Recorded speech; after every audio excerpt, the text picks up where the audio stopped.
నమస్తే. భగవద్గీతలో 16వ అధ్యాయం దైవాసుర సంపద్విభాగ యోగంలో 14వ శ్లోకము అసౌ మయాహత శత్రుః హనిష్యే చాపరానపి ఈశ్వరోహమహం భోగి సిద్ధోహం బలవాన్ సుఖీ.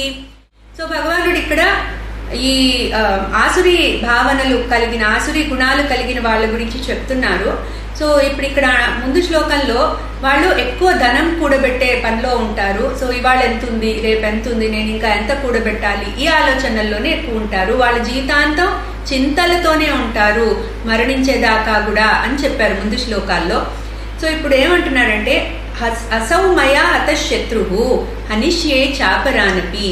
సో వాళ్ళకి ఏకపత్య అధికారం కావాలన్నమాట.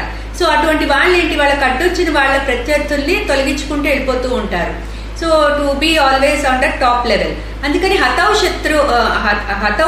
అసౌమయ హత శత్రు అంటే ఇవాళ నేను ఎంతమంది శత్రువుల్ని తొలగించుకున్నాను, అట్లాగే హనిష్యే చాపరానపి ఇంకా ఎంతమంది ఉన్నారు, నేను ఎంతమందిని తొలగించుకోవాలి, ఈ ఆలోచనల్లో ఉంటారు.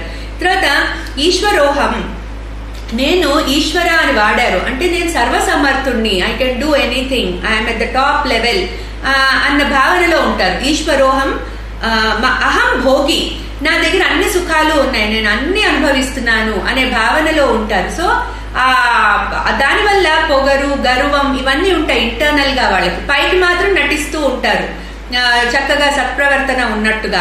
తర్వాత సిద్ధోహం అంటే నాకు అన్ని సిద్ధులు అంటే ఏంటి, ఒకటి సాధించడాన్ని సిద్ధి అంటున్నారు. అంటే నా దగ్గర పౌత్రులు ఉన్నారు, నా దగ్గర ఇంత ఆస్తులు ఉన్నాయి, నా వెనుక ఇంత జనం ఉన్నారు, నా ఇంత బలగా ఉంది. సో అతను ఒక సిద్ధిలాగా ఫీల్ అవుతున్నాడు. సో నా దగ్గర ఇన్ని ఉన్నాయి. అట్లాగే బలవాన్, నేను అత్యంత బలవంతుడిని, నేను ఏది చేసినా చెల్లుతుంది, నేను సుఖి, అలాగే సుఖంగా ఉన్నాను.